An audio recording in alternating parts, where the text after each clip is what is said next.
It's another beautiful day here on Real Estate Now, and I am your co-host, Keith Pitsch, joined with Stacy Chevalier, nice to be here. Stacy.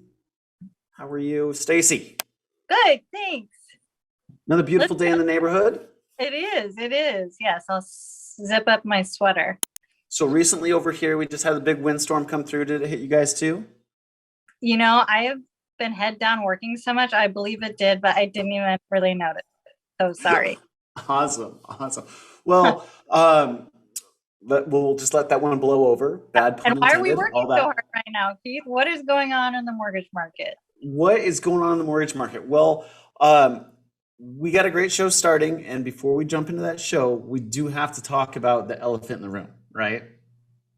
The elephant in the room in the mortgage world, part of real estate, is access to funds and what funds are doing, right? So mortgage rates in the past month and a half since we had our last show have jumped up. When we record the show, today is the 5th of April, right? So we're talking, by the time this gets out there and when people filter through it, they may see it right now, they may see it 10 years down the road, who knows? But long story short, rates have gone up dramatically. And what I mean by dramatically, that they've really risen of over 1 point in rate, almost 1.25 points in rate in the last month. And so there's lots of questions flying around. Because that's a major jump. That's a Maybe major the largest jump in that amount of period since we've been tracking interest rates. So Yeah. it's quite a large deal. But Went from the mid threes to the high fours in the matter of less than a month. Yeah. Right. And so we want to go out there and kind of let you guys know there's a lot of negative press. There's a lot of recession talk. There's a lot of Fed's going to continue to increase interest rates and what that means for home buying, what that means for home ownership, what that means for your mortgage down the road. And long story short is the interest rate environment is like anything else. It ebbs and flows. It comes in and out, just like the tide, right? So right now we're coming off the tail end of historic interest rates for the better part of 24 months, uninterrupted. We continue down to the trough. And now we've spiked back up and we've gotten back to a normalized interest rate level, in my opinion. The thing going into this next quarter, into Q3 of 2022, I know we're just starting Q2 of 2022, but as we get into Q3 and what the Fed is trying to do, they're trying to slow down the economy, right? They're trying to slow down the economy by increasing interest rates. So as we go through a slowing down economy, that brings on big R, brings on the recession. The cool part about this for you guys, I know it doesn't sound cool right now, but recessionary times are good for interest rates and they're actually good for home values. So just know that we're in the turbulent time right now, but there will be better days. We're forecasting with who we listen to and who we talk with as far as our economists that we follow. We're really looking in the beginning of 23 that things are going to get pretty decent in the mortgage world. So right now, amazing times on the home buying front. We forget that, yes, interest rates are up, but home values and home valuations are going up at historic rates too. So though the interest rate may be a little higher, you're still coming out ahead when we look at and take into account things like appreciation and paying down those principal balances of your mortgages as you pay those monthly payments in connection with, like, in comparison to paying rent. So yeah, it sounds all scary right now that rates have come up, but it's actually still a really great time to buy. Yes, and I would just add, even though the rates have gone up, there's still, to me, you called it a normalized rate environment. I would say they're still very low. Historically, they're very low. And we were just running some numbers this morning, Keith and I were. If you were to buy, I think the example was a $500,000 house and your rate was 5%. And the home appreciates like it has the last 2 years, you'll be up, maybe it was $1 million house. It was $1 million house, yeah. You would make $250,000 and at a 25% appreciation rate, yeah. And then we do believe rates will drop again at some point fairly soon, and then you could refi out of it. So don't lose the opportunity. We don't believe you should be losing the opportunity now to be able to purchase if things start to slow down a little bit. And slowing down means days on market goes from 2 weeks to, I don't know, 2.5 weeks. So it's not much of a slowdown, but take those extra 3 days and go find that house. Absolutely. And that is a really interesting point. You know, a stabilized market, guys, is anywhere between 3 and 6 months worth of inventory. We're still less than a month worth of inventory. So just please don't be fooled by those headlines that are going to start coming out as we get into the buying season that, oh my gosh, inventory blows up to 1.5 months worth of inventory. That is still a seller's market. That is still a torrid market. So don't be fooled by those headlines that are trying to shock and awe you because they need to sell their advertising dollars.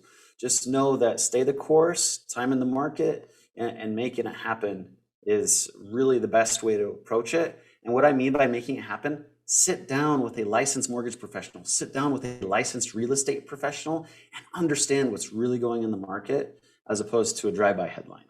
So good advice. Great advice. Well, I mean, I could go on all day long about rates. Yes, we could talk about this for hours, I was going to say, but let's not. And let's not. More exciting for the rest of the world. And why don't you introduce our guest? So I am super excited to have on today's guest. I have known Joseph and I were just talking about this. I've known Joseph for almost 10 years now. That's pretty awesome. One of the best guys I know in the builder space, the contractor space. Joseph Irons is the president and owner of Irons Brothers Construction there in Shoreline, Washington. And he's also a highly engaged gentleman, really going out there and working with the Master Builders Association in King and Snohomish County, as well as he is now the 2022 president of the BIAW of Washington. And so welcome to the show, Joseph. Glad you're here, bud. Yeah, thanks for having me, Keith. Yeah, absolutely. I'm excited to be here. Oh, go on. Yeah, so tell us a little bit about who Joseph is first, and then we'll jump into what construction and all that fun stuff is going on in the wide world of post-COVID construction. But tell us who you are. Tell us what you're doing. Absolutely. Those who know me usually know me as a community builder, entrepreneur, advocate for small business equality, building. But first and foremost, I'm a husband, dad of 2 beautiful girls. I'm proud of my wife and business partner, Melissa Irons. She's sets an example for our girls. One of the few female BIW certified builders in our state. Together we run Irons Brothers Construction, as you said. I founded the company in 1999. I was quite the kid then. I was 22. I'm 45 now. So 23 years ago, I've learned a lot. As you said, you met me from the Master Builders years ago. I was 2016 executive board president of the Master Builders. So, which was exciting. I did a lot of change there. I was bringing, trying to bring inclusion between all this national association, the state association, the local association at the time as we were coming out of a recession and rebuilding. What else have I done? A multiple remodeler of the year, members of the National Association of Home Builders, and I sit on the National Association of Home Builders. I'm a life delegate there. So I've put a lot of time in the building industry.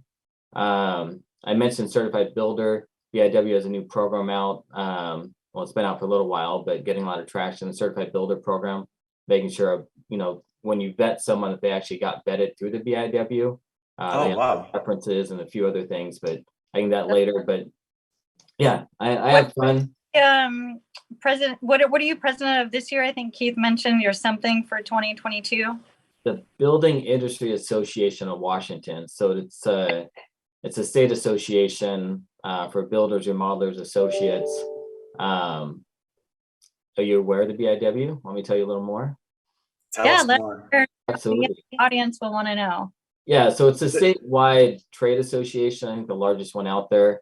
We represent about 8,000 members who build, remodel, maintain homes. And members probably listen to you. Many associate members like mortgage companies, real estate agents, title companies, insurance brokers. Many along those lines are members of our association. So I met Keith, a decade ago.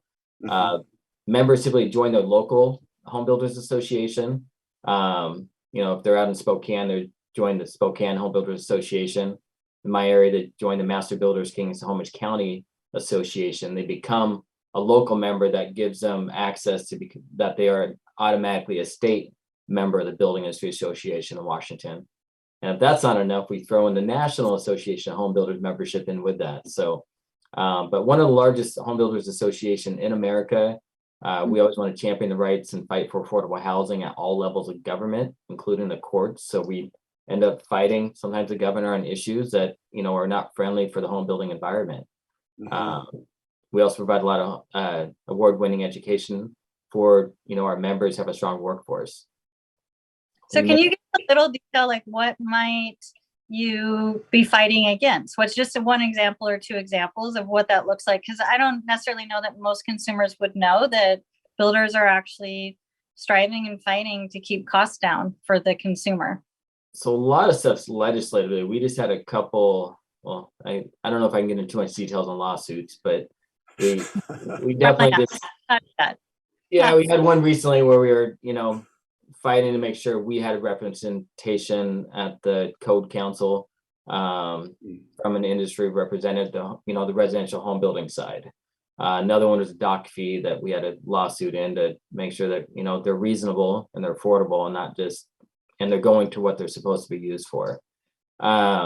We always advocated on Olympia for issues like workforce development. We just had a great workforce bill, had lots of bipartisan support. Unfortunately, it died in the Senate after. We had another bill with permits, investing, and some stuff there that helps a lot. Some of the permit things were just getting timelines, or just as a remodeler, one of the things we need for permits, well, we shouldn't need, but many jurisdictions require a site plan when we're doing a simple kitchen remodel. So we have to give them a site plan, what's on the site. Yeah, I see your face, Keith, like, really? Okay. And the reality just costs the homeowner more. You're paying someone to draft that up, you're paying someone to put that in. And there's nothing on the exterior of the home, if we're not touching, that really should be in there. Unfortunately, that didn't pass through. It had a few other things in there, but we're always fighting to make it more affordable and just easy. I mean, we joke and say we can't make housing more affordable by making it more expensive. And a legislator every year, they try to add things on to make it more expensive and wonder why it's not more affordable. It's just math doesn't add up. So that is the truth, man. I'm working with a project right now, and the impact fees alone are like $70,000. Yeah, it's crazy. It's a little infill project, but anyway, I don't want to get too far down that rabbit hole. One thing that I definitely want to bring to light and kind of you engage with a little bit, contractors, new remodelers, the Master Builders Association as well as BIAW is really their association, so that they can reach out where to get involved. BIAW.com, I believe, is the website. And we have a list. Yeah, there's 14 local home builders associations. And I would say start there and give you a link to your local home builders association. If you're not sure where it is, that's where I would start, at BIAW.com. It could be .org. You guys can fact check me on that one. I think one's a brain insurance agency and the others are building an industry association. So you'll get the wrong one. Gotcha. So yeah, go on. Yeah, with all that you guys are doing in the industry, what are some good news and what's some good things that are happening in the building world? Because I mean, like we talked about rates, there's a lot of negative stuff out there about mortgages and rates going up. What's good about building right now? There's a lot of good things happening. We're busy as ever, and everyone's busy as ever right now, from designers, architects, to the boots on the ground. Still some, bad news, supply chain issues. There's some out there. Most of that can be navigated with just good communication. Hey, if the appliances are going to be a year out, we better order them now for what you want, or go to, pick a different model. We haven't had, frankly, I haven't had too many supply chain issues that we couldn't avoid with timing. Things cost more. That's the bad news. I mean, everything's costing more. And most building products, I'm looking at it personally going, I've been doing it 23 years as a company. And when there's a war and there's oil prices increase, you get the fuel surcharges. Next year, it just becomes a normal price. A lot of building materials have a petroleum base, whether it's electrical wire wrapped, roofing products. I was just going to ask that. So as these prices have increased, if people are waiting for that price to go down, I think you just said it, it's not going to. This is just setting now the base price going forward. Correct. And I tell clients that all the time I meet with and other people. It's, as far as I see Yeah. in my history, you have a recession, 2 negative sessions, but, quarters, but pricing always goes up time after time. You may have spikes. I mean, we were building across from our office. We priced out the lumber in 2019. It was 30 something thousand. We priced it 2020, went over 100 grand. We said, hold on, let's do all the other stuff until we need to, put the 6 up. And we ended up buying at 67. So it was a little less, but it, just because we missed the peak, Right. it still was over twice what we budgeted for just a couple of years ago. So, prices go up, they don't go down. Fuel surcharges will be here now. Then next year it's going to be, all cabinet costs, all those costs go up every year regardless. Labor materials go up. So, if you're waiting now from now to next year, I wouldn't expect a big drop in any price. Gotcha. But as far as good news, everyone's busy. The one other bad news was, and I hate getting into a COVID story, but we were one of about 5 states in the country that, our governor cited with construction was not essential. Yeah. The industry, the Building Industry Association in Washington, used our 4-part advocacy strategy to ultimately convince the governor to modify his stance and reopen our industry about 5 weeks before other industries. So being a member that helped, I was actually giving webinars to our builders to how to get back to work. I showed them how to make a job site sink pretty easy when materials are hard to come by.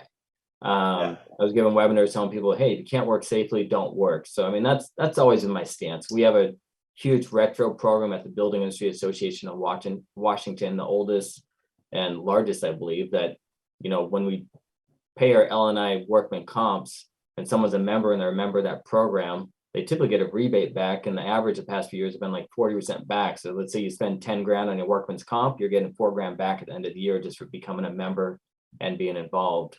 And making safety a priority. There's some standards in there. You have to have a safe company. You have to make sure you consider it a priority. Other thing our industry has been doing that's really good for us is we started a contract subscription program for our members, for our builder members. So we can make sure they have good contracts that protect them and the consumer for a small subscription fees. So there's a lot of good things as an association we're working on to better the industry. So is that like a standardized contract package? I think there's over 24 different contracts. So it is standardized to the industry, but it goes from, spec homes to custom to, a lot of different nuances in there Gotcha. to make sure it's the right contract. And with any contract, you always want to review it with your own attorney.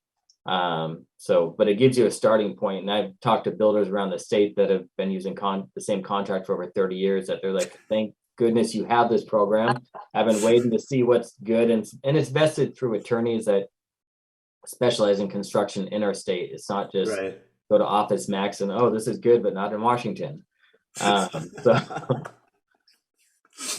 Yeah, lots of benefits there. I was just gonna ask, I believe there's changes happening to is it gas into homes in the near future? Is that something you can speak to for us and educate us on?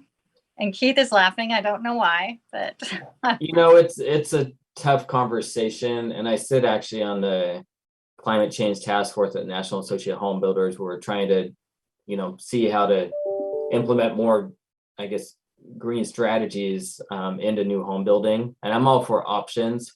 I think just eliminating natural gas may not be the right answer. We definitely need to look at our fossil fuels and what we're burning, but I believe in our lifetime, there's going to be a room in your house that has a big battery to recharge all the solar cells and everything else and, have it there. But until they can do that without it blowing up a house or, not that they do that now, but, we have to make some changes. But, if your house has natural gas, I tell people you love to cook with gas, I'll help remodel for it. But everyone has different, viewpoints. I have many clients that, I have one now that we're working on that they're like, hey, I need the garage just to go in and out so I can park my bikes. And they have a big power charger for their Tesla, but they're like, we rarely drive the car. We only need to charge it once a week, if that. So, we have to adapt as home buyers are adapting. But I don't think all the infrastructure is there to do it overnight. It's not cheap to put in, fast chargers for a lot of that stuff. So yeah, there has Is that to be. not a thing that natural gas is not going to be put into new construction or new build homes? They're trying to outlaw it. Correct. Oh, I thought that was happening. I thought it already passed. Okay, got it. It's in the process. So there's Got I don't know all of that, but yeah, it's there. Yep, it's in the works, and so it's just interesting. You know, the reason why I was laughing there a little bit, it's a very interesting transition to just light switch the subject is what I thought was interesting about that. To Joseph's point, I think there's a transition that we have to go through and get there. So, Joseph, tell me this. As a man, a remodeling man out there in this world, what is the number one thing you guys have been working on for your clients in the last 2 years in COVID times? You mean what types of projects? Yeah, what types of projects? Yeah, What's really popular right now? Did it change from before COVID to during COVID of what people wanted? You know, yes and no, and we've always had a strong client base that works from home. A lot of attorneys, a lot of educators, a lot of retired people. We do a lot of aging in place work also. A lot of engineers that always had a home office. So that didn't change from our company perspective as much. But what did change is, you know, for a while when everyone had their kids at home and they had, you know, 4 different Zoom meetings going at once and trying to isolate those rooms when everybody wanted an open concept. Now they're like, well, how do I get everyone to shut up so I can do a Zoom call? So I think that's something that has changed a little bit. A lot of biophilic design too, where you just try to bring the outdoors in, indoor, you know, so the spaces feels more cohesive. So a lot of outdoor living as people were trying to invite people over. I'm you know, my philosophy is if you're sick, wear a mask. You know, I don't want to get into politics there, but you know, many of our clients, I'm walking in, putting a mask on to meet with them. Some of them are outside, you know, I want our clients comfortable. I have every pocket has several masks and, you know, I stocked up, had them custom made at the very beginning as supplies are low. But what I'm getting at is that some people are only entertaining and meeting people out in outdoor environments. So we're doing more outdoor living structures. We were doing a lot before, but a lot more emphasis on that and how to bring the kitchen closer to that outdoor entertaining spot. So a lot of clients now are like, my kitchen's at this end, but I entertain everyone in the backyard. And how do I connect the two? And they may not want an outdoor kitchen. We do a lot of outdoor kitchens also, but just trying to connect the two so they can entertain more and have better air quality. Are probably the biggest things. I mean, I don't know if I answered your question, but it is trying to open up the outdoors to the indoors. Oh no, you nailed it. Absolutely nailed it. So it's been all the rage in this past year about detached auxiliary dwelling units. You know, are you guys playing in that space or what does that look like for you guys? We've been building them for close to 20 years, but what people forget is it's a mini house and mini houses are expensive. They're like, I want to build this for 50 grand, 100 grand. I'm like, it doesn't happen. Not with us. I mean, we do better and best work. You may find someone, but it probably comes on wheels and a trailer hitch for that price. So it's, you know, if you had a stripped down model though, is it like 200 a square foot, 250 a square foot? What do you, if people just want to kind of come up with a figure in their head? So you're talking to the wrong person because we don't do square foot pricing. Because I mean, frankly, a square foot on a kitchen and bathroom is 4 times as much as a bedroom or a closet, just with all the utilities involved. So, and whether it's a small kitchen or big kitchen, there's a lot of finishes in. And when people look at our work, we do better and best work. They, you know, we're not going to get them that dadu for an apartment grade finish that they may want. I'm sure there's some people out there playing that field that can give you those numbers. Like I said, that's not our market. We build them, but you're spending probably 300 grand plus to build a little small dadu.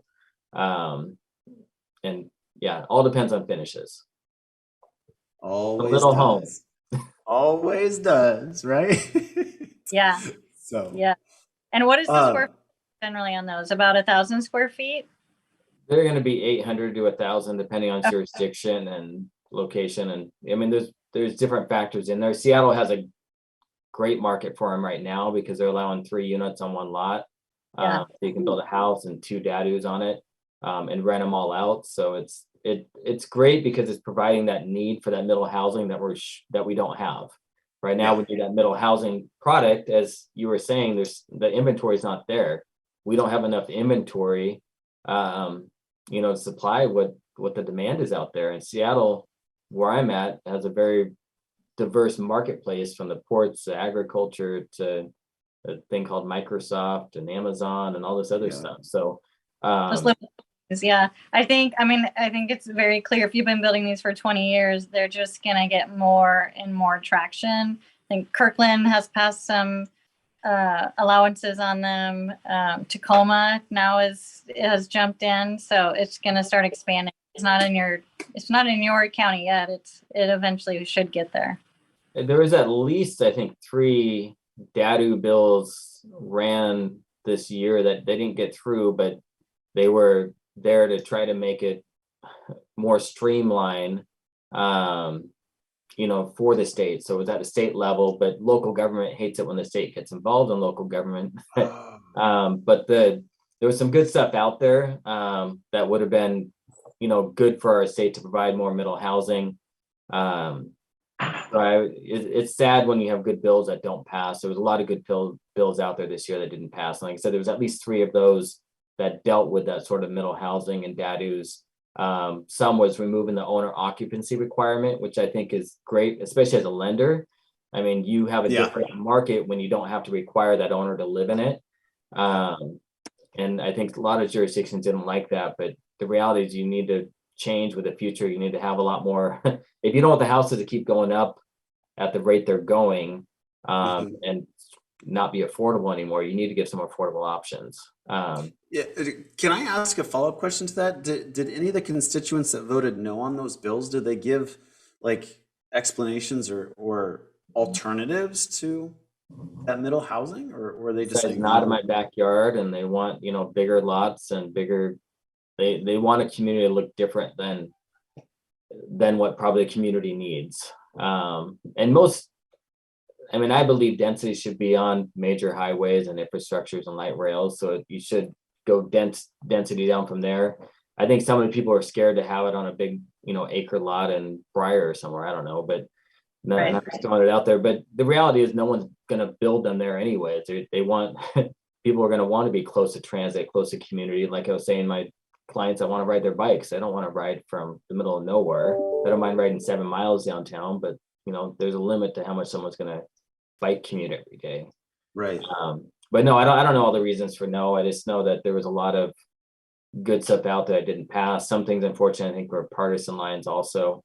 And it just, when they start making the sausage, they throw too much in, that just doesn't add up to a good bill.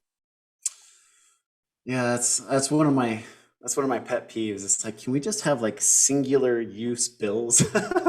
So let's address this concern with this bill, then that concern with this bill. It's like, oh, that one might pass. I'm going to throw this on top of it.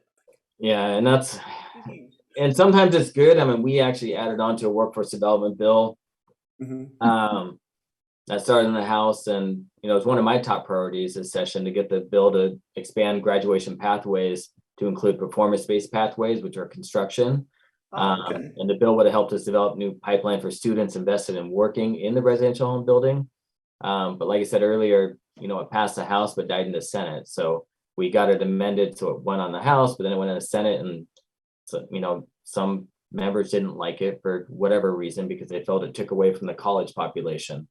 And me as a builder, I've hired numerous carpenters that were college educated as well as not college educated. So for me, it's like, get all the education. Knowledge is power. I don't care which way, but you need to have opportunities for people that college is not the right pathway and they want to go a different route and use some manual arts and use those skills for a career. So I was disappointed to see that bill not pass. Also, that permit timelines one frustrated me. That didn't pass. On the average, it takes 6.5 months to get a permit. And we had ideas how to fix that, but again, sadly, bipartisan bill we supported this year didn't pass. So it's we can only go so far. Then, yeah. Is that any permit, or is that like a new construction permit or a remodel? Typically a new construction, and definitely critical areas. Other things take longer. We had another permit bill for streamlining the local permit process, which I hinted to earlier, where remodels remove that site plan review requirements. if it didn't alter the structure's original footprint. And again, that didn't pass. So it's, and I have a permit now in Shoreline, and Shoreline's a great city. My office is here. We live in Shoreline, and kids go to Shoreline schools. I walk my dog to Shoreline parks. It's an amazing community. Values of homes are expensive. But I have a permit in for a simple kitchen remodel. We're taking out one non-load bearing wall, moving a door and window, and it's been in the permit office for over a month, paid for intake, but the reviewer can't review it till the end of the week now. And that's me sort of bird dogging it a month later when someone's like, can we start our kitchen? We're ready. We got the pot out front. Things are emptied, but we can't start the project till we have the permit. And something like that really should be streamlined a lot better than it is. You know, because it's really in the same stack as, you know, a full custom home. And it's like, this is an easy kill for that reviewer to go through. But the local jurisdictions, many don't have that streamlining process that they need to have. And unfortunately, you know, we will push at the state level to get it if the local jurisdictions aren't going to adopt it themselves. Yeah.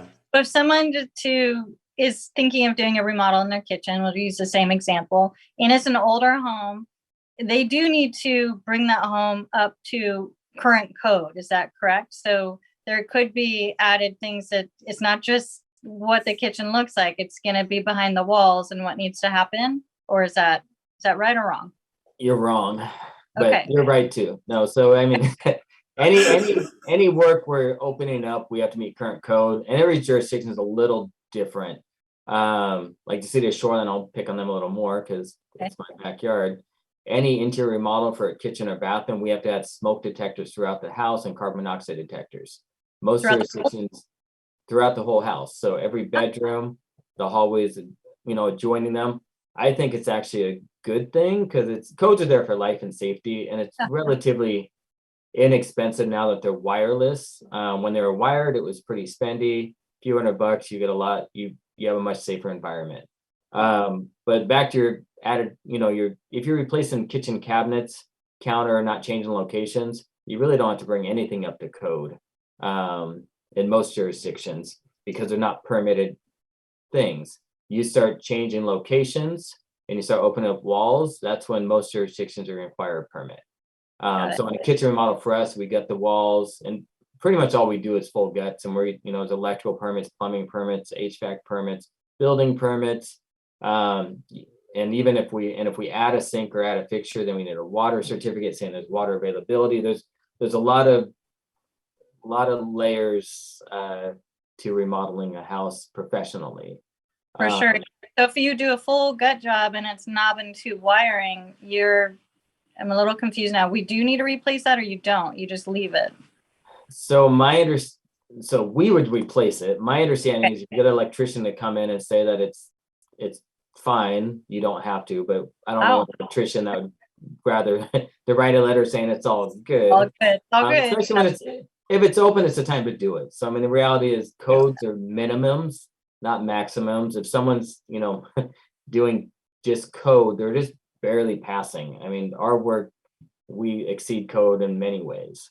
And code's not there to check if the countertops are level or the paint looks good. It's there to make sure the building doesn't fall down or the sewer gas doesn't come up or you spring a plumbing leak.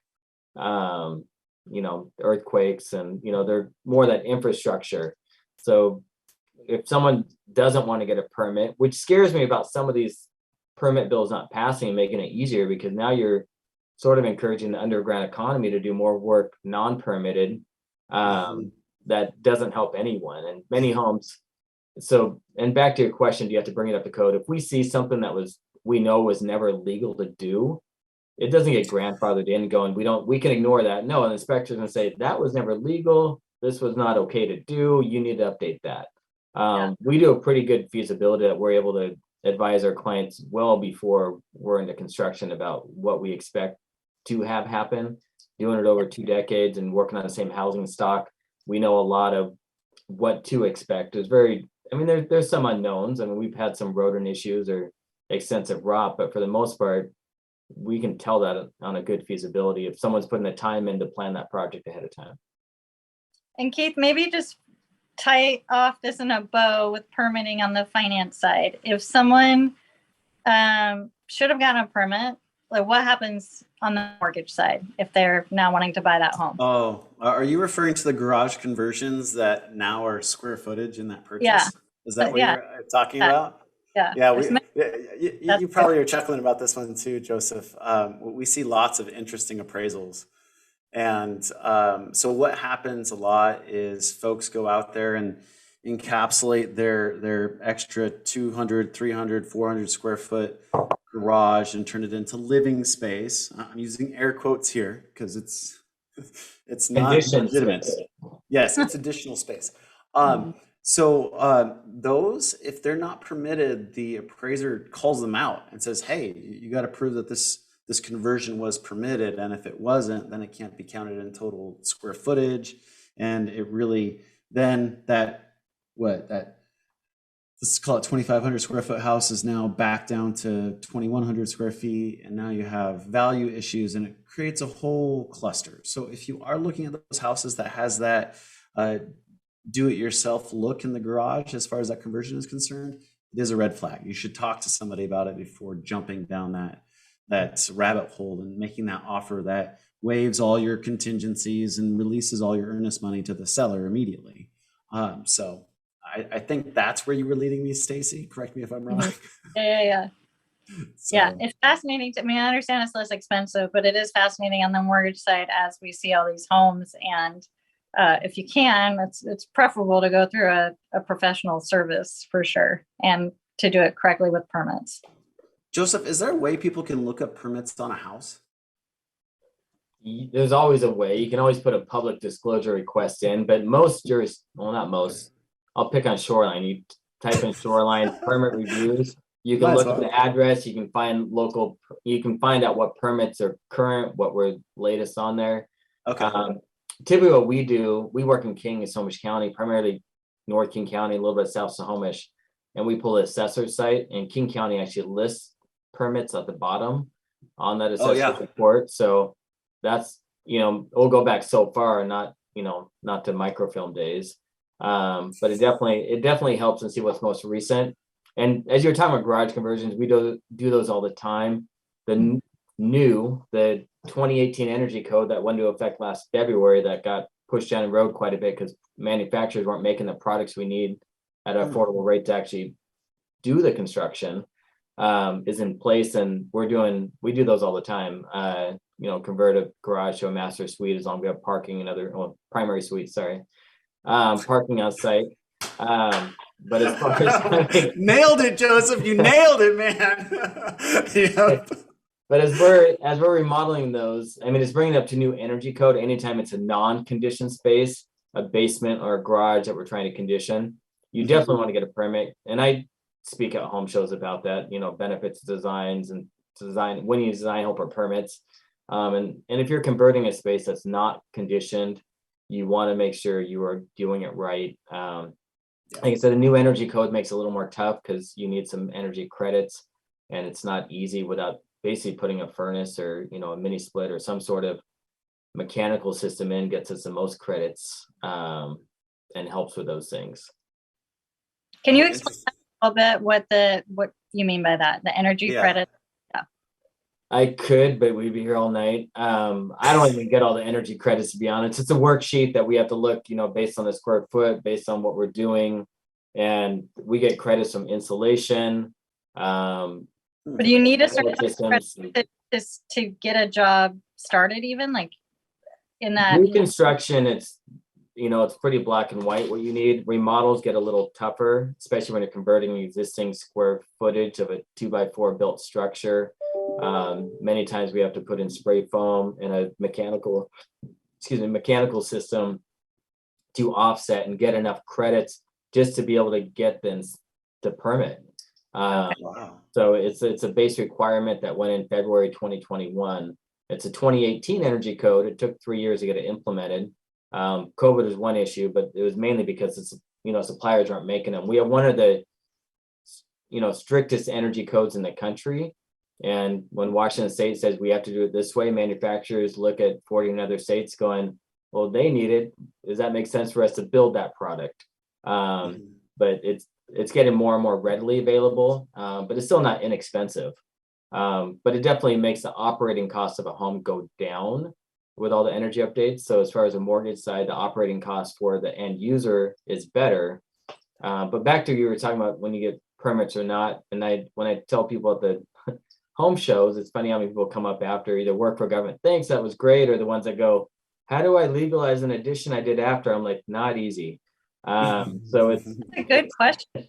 And I tell people, you're going to have an issue when you have to, disclaim that you got projects without permits, and you may have, I tell people all the time, I say, besides just selling the property, because in this market, it's pretty easy to sell anything. You may take a little price cut on it, but I'd say if you remodeled that kitchen, your insurance doesn't know the new value of it. It wasn't, you didn't hire a licensed plumber, that dishwasher floods, that insurance company may want to not give you that claim because you didn't get the permits required to do what you needed to do. And you don't want insurance companies to find any reason not to validate your claim. So it's cheap insurance to get permits and inspections. They're usually less than 10% of the project on as long as you're not in a critical area or something crazy. They're there, you should get them, and you should do it right. So if you don't do it, back to that original question, do they reach out to someone like your company, or what do they do if they want to go back now and try to get permits? Yeah, we've done that before, and we do not want to do that. It's not a fun process, and we get those calls, and unfortunately, we want to own it from the very beginning to the end. We don't want someone working in the middle of us, and we don't want to take on someone else's problem. Because Seattle, it was probably 10 years ago, they had a moratorium on backyard cottages, or mother-in-laws we call them now, or dadus, where they were trying to legalize all the ones that weren't. And we went through and helped a few clients legalize ones they had, but we had to dig up outside to show the piping. We moved some siding to show what was what the plumbing was in the walls, to make sure it actually met code. And some of that, they're lenient, saying you only had to meet the code from when it was done, not new codes. And codes get more stringent every 3 years. International Builders Code, International Residential Code changes every 3 years. And currently we're on the 2018 code. We'll be on the 2021 one sometime soon. But as far as having it get more stringent, and that goes back to the question you asked earlier, Stacy, about you have to bring everything up to code. No, you have to bring the area you're working to up to code, with some exceptions on safety things, or if something was never done to code. But if you have 2-prong outlets through the house and we're doing the kitchen, we don't have to rewire the whole house to get 3-prong outlets. Or we don't have to do anything that's not a life or safety issue right then. And I hope that answers your question. Yeah, for sure. Yeah. Yes. Gotcha. Wow. That's let me ask this question, because I know in the world of mortgage, Fannie Mae and Freddie Mac's guidelines continue to get thicker and thicker. Is that International Building Code book getting smaller, or is it getting thicker? It's I could grab one over there. It's about a 4-inch binder. Most everything now is electronic. Thank God. That's saving trees. It is. It's different clarifications every year. Most of the bigger changes, the past decade, we have a lot on deck changes, a lot more hardware and structures, a lot more metal. Most of the things are structural connections in there. Most of the life and egress, most of that stuff hasn't changed in a long time. Energy code's the one that changes the most, and it's, it adds a lot to the end, cost of that project. They do indeed. Well, hey, Joseph, we want to kind of, we talk about real estate. We also talk about being successful. And in closing, for our last 5 minutes or so, I wanted to kind of change gears a little bit, if you don't mind. You've been doing this for 22 years. 23 in construction. Counting. 27. Okay. So tell us, can you share a couple, 2-3 keys to your guys' success in being there for 2 decades? When I started in 99, I was sort of that stand in the van, chucking the truck with my brother, not, knowing how to run a company per se, just like building things. A few years after, I got a lot more education from the building industry, joined the local home builders, got a lot of education on, how to actually run a company. Helped me create, my core values back then, my mission, vision, systems, having systems in place and following those systems, so you have a proven track record instead of changing when a client wants to change. Like when Stacy said, "What's square foot pricing?" Sorry, we don't do square foot pricing. But knowing what you do is going to help you and stick to that path.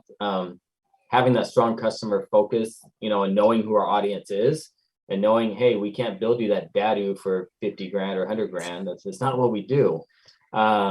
Staying current on building trends. Like I said, I'm very involved in all levels of association. So I get to talk to my peers from here to Boston to Hawaii that are doing the same thing. So having that network helps. Hiring great people. I try to always hire smarter people than me. In 23 years, staff come and go, but the company revolves around the mission, core values, and our vision. But hiring good people that can fulfill those. We want to be a stepping stone too. And we hire great people. They work here. They can only last so long until they have to spread their wings somewhere else. Granted, we want to keep them, but we want smart people that want to keep growing. So I think a lot goes back to who you hire.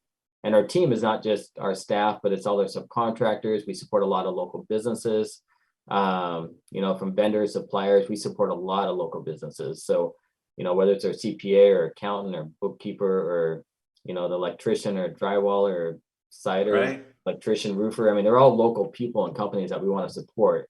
And so when I'm advocating for building, it's also advocating for small business. But I mean, our core values are high quality craftsmanship, superior customer service, worksite safety, green practices, professionalism, community involvement, continuing education. And we hit all those out the park because we believe it. We don't just talk the talk, we walk it. I have awards for all of those. We give training for our staff consistently. We have 3 national safety awards even before COVID started. That's awesome. We do what we can. And community involvement, you've probably seen us build ramps for almost 20 years now. Oh yeah, the Rampathon's awesome. And then one of my favorite ones for getting back in the community, every summer we're a sponsor at the Shoreline Arts Festival, where we pre-cut birdhouse kits, and then we bring them there, a few hundred kits, and every day all these little kids are there. We help assemble them with carpenters on site or myself, and just help the kids build these little birdhouses they take home, and the biggest smiles on from a 3-year-old to a teenager that goes, "I built this." But it's getting that manual arts in that they know how to screw in a light bulb a little more because they've actually touched some tools and did some things. But again, it's that systems and knowing your client base and being okay to say no to people. If you're getting lending, lenders don't lend it. Multifamily lender is a lot different than a single family lender. So know what your market is and don't try to do all things. When I started, it was like, hey, I can do commercial, residential, a handyman. I was like, no, you can't do it all and be good at everything. So you have to be okay to say, we don't do this, or it's not, we can do it for a friend or a family here or there, but we have to know what our market is. Yeah, that's one thing I've always loved about you guys. You guys know who you are. We try.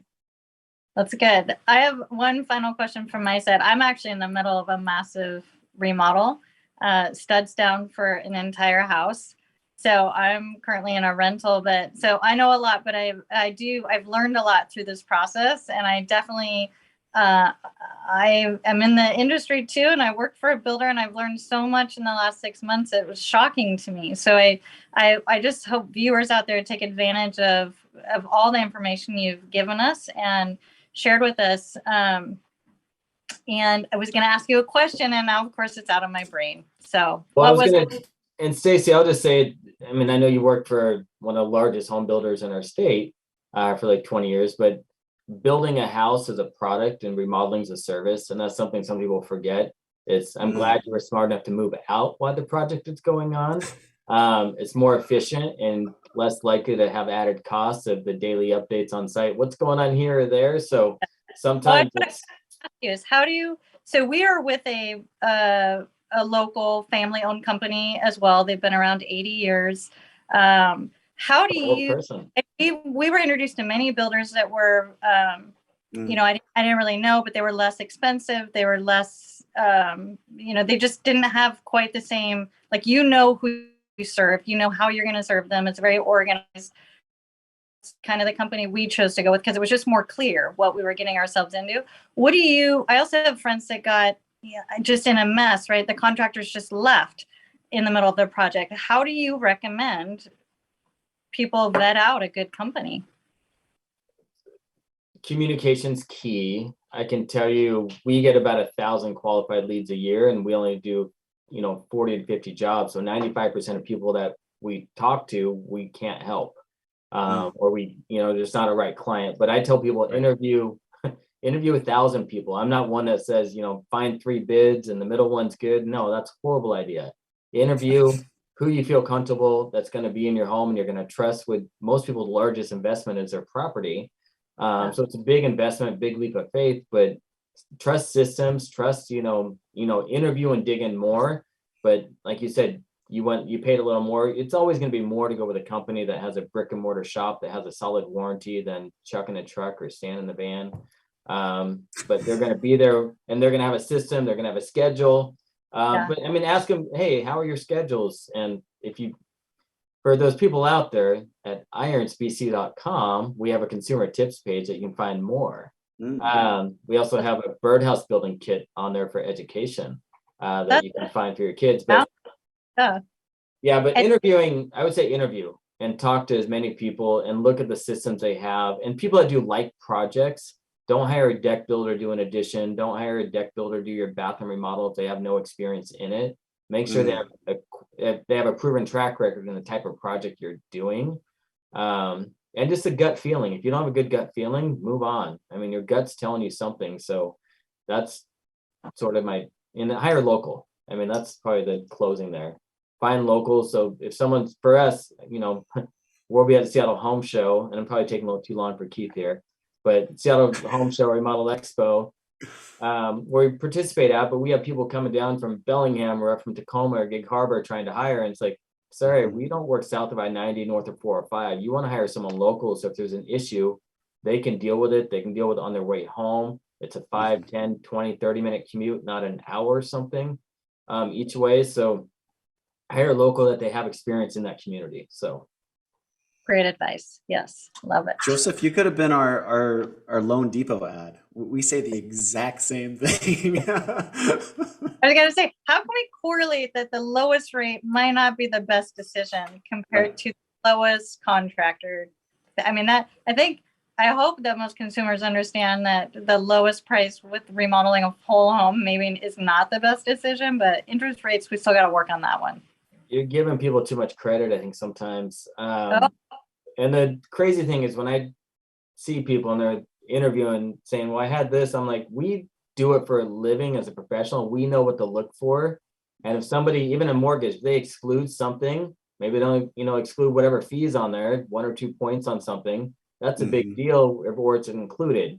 Are they including sales tax? So they're not including it. Like certain things that can sway numbers a lot. So including the permit fees, what are they excluded is almost more important than what's included. And that's in any contract. So I would tell people that's, be very clear on what you're signing. And if you don't do it for a living, you don't know if it's apples and apples or oranges and pears or what you're dealing with. So. Amen. Amen. I totally hear you there. So right on, man. Well, thank you so much for joining us, Joseph. Great to see you again, man. Next time I'm over there, I'll stop in and say hi to you and Melissa and just catch up. Absolutely. Look forward to hanging out with you. Have your fun next time we have you on and learn more about what that's like as a female leader in the building industry. I'm sure she would love to be on. She's actually the current Remodelers Council chair at the Master Builders of King Snohomish County. So she's making waves and doing good things. That's awesome. Nice. Yeah. Nice. Well, enjoy your afternoon and thanks again for joining us. And we'll catch you on the next go around, Joseph. My pleasure. Take care. Thanks for the invite. Absolutely. Well, there you have it, Stacy. What's your key takeaway? I mean, he's just so brilliant and such good advice about how to find a contractor and how to do things the right way and focus on one project and to stay local. And clearly you see like what a benefit these organizations have if you are in these trades to join them. I mean, hearing him say he started a 22-year-old kid and he taught him how to run a business. That's amazing. That's just great support right here statewide and in each local community for those trades. It's great. Yeah, Joseph's story plays out a lot. I remember being part of the new member council at the Master Builders Association. That was the number one thing, that these amazing tradespeople will come in, they know how to build, they know how to garden, landscape, do their thing. They didn't know how to run a business. So if you're out there in the construction trades, definitely look up Master Builders, look up BIAW, and get involved and ask for help. No harm, no foul, no shame. Just ask for help to run that business, because that's how you become successful, is by educating yourself and growing.